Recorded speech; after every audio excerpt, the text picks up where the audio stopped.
Live, local, late breaking. This is Newswatch 12 this morning.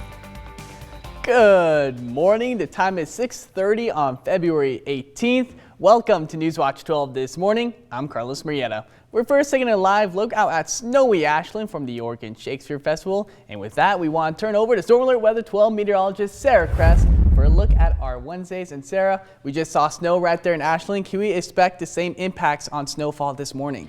This morning, we definitely are looking at some impacts when it comes to our roads, but if it comes from snow we're seeing falling currently, not so much. But here's a look out from Rogue River yesterday morning, waking up to a very wintry surprise. We had this sent in to us from Sue this morning.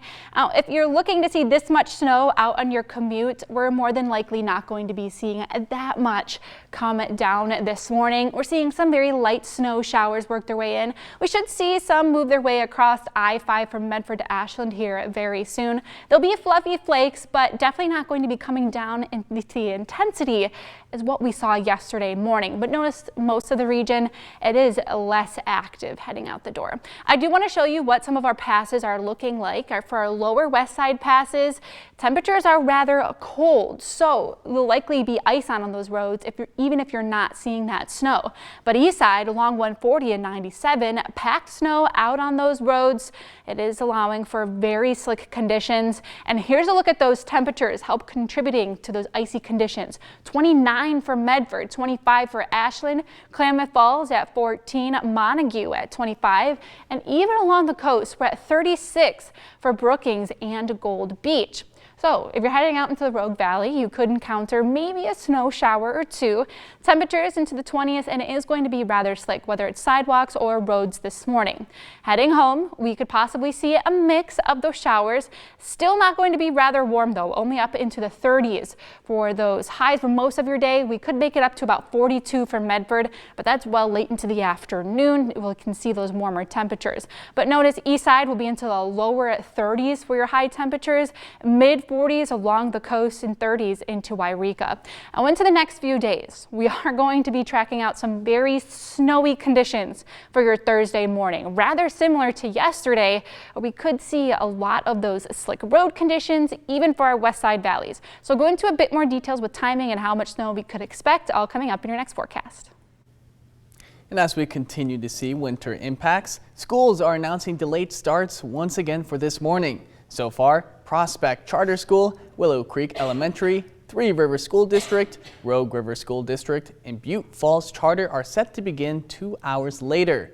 And Grants Pass Adventist School is also on the delay, along with a list of Klamath County schools, including Bonanza and Chiloquin schools and Gearhart Elementary.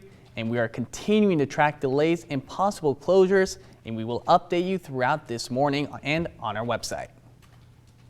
And Phoenix Talent Schools decided to cancel class yesterday after posting a 2-hour delay. But what led to that decision?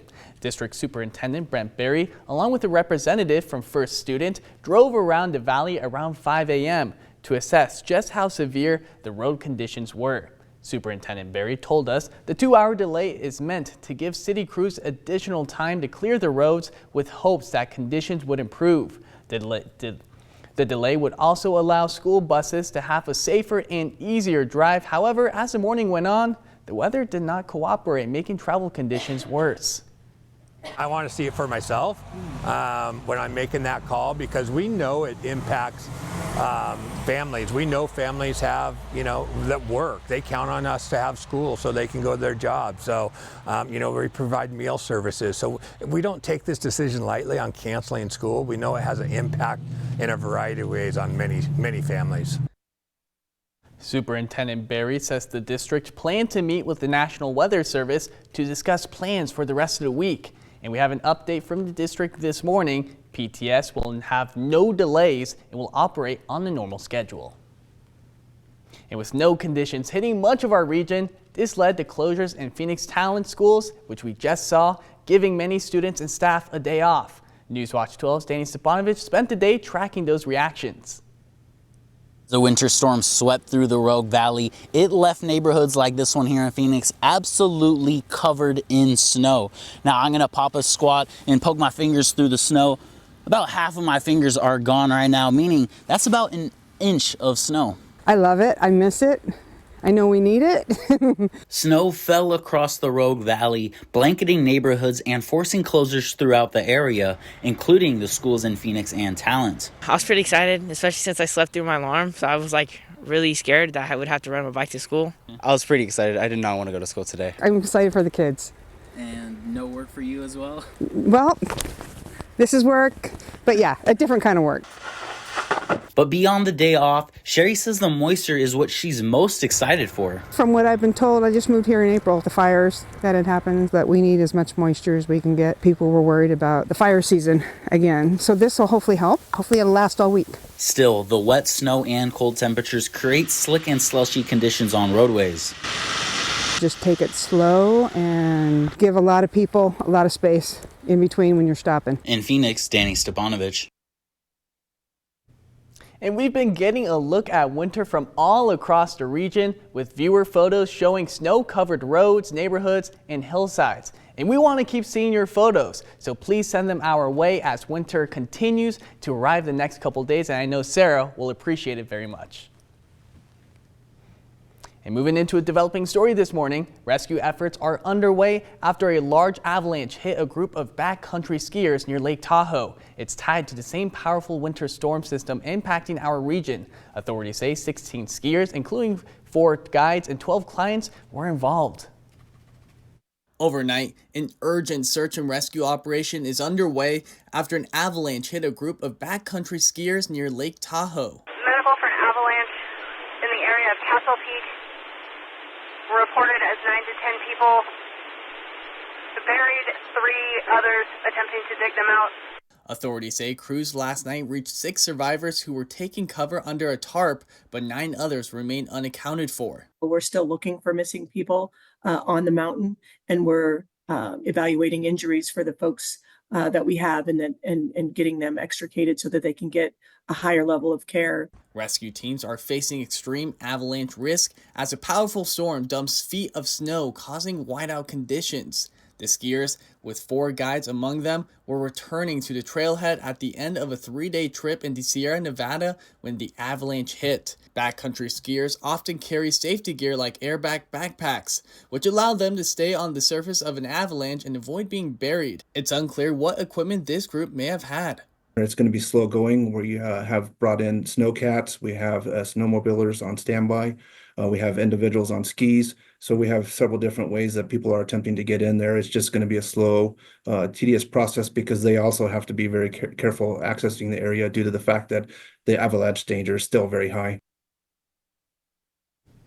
And a close call for students in Coos County after a school bus was hit by a log truck. Several children were on board, but no injuries were reported. Deputies with the Coos County Sheriff's Office responded to the crash on Green Acres Lane near Upper Loop. A Coos Bay School District bus had stopped to clear railroad tracks when a sliding log truck crossed into its lane and it hit the front corner. Students were moved to another bus, and officials remind drivers to use caution around school buses and railroad crossings. In new this morning, applications are being accepted right now as the City of Brookings is offering matching facade improvement grant funds. Now, through the Urban Renewal Agency's Facade Improvement Program, grants up to $25,000 are available for eligible facade improvement projects located within the Brookings Urban Renewal District. Now, this program is part of the community's overall effort to improve the appearance and business climate of downtown Brookings. Funding is for only new projects and may not be applied to work already completed. And the U.S. Forest Service and the Cow Creek Band of Umpqua Tribe of Indians have signed a new agreement to restore forests and reduce wildfire risk in Oregon. The partnership covers about 155,000 acres across the Umpqua and Rogue River Siskiyou National Forest. The U.S. Forest Service says the agreement builds on previous collaborations and focuses on the pace and scale of forest management projects. The Cow Creek Umpqua Tribe says it's an important moment in tribal history and for Oregonians who want fewer wildfires and healthier forests. And after 21 years of operating in Medford, Rogue Rock Gym is closing its doors due to financial challenges. But community members aren't letting it happen without a fight. The gym made the announcement this week when they said they held on as long as they could. Since the announcement, the community has donated nearly $15,000 to keep the doors open. The gym says they're humbled by the support and they're doing what they can in order to find a solution. And you also have the chance to win 4 free tickets to the Sportsman's and Outdoor Recreation Show all of this week with Wake Up and Win. All you have to do is watch Newswatch 12 this morning between 6:45 and 7 a.m. Spot that daily code word and enter it on our website. One winner will be selected each day through Friday of this week, so be sure to stay tuned.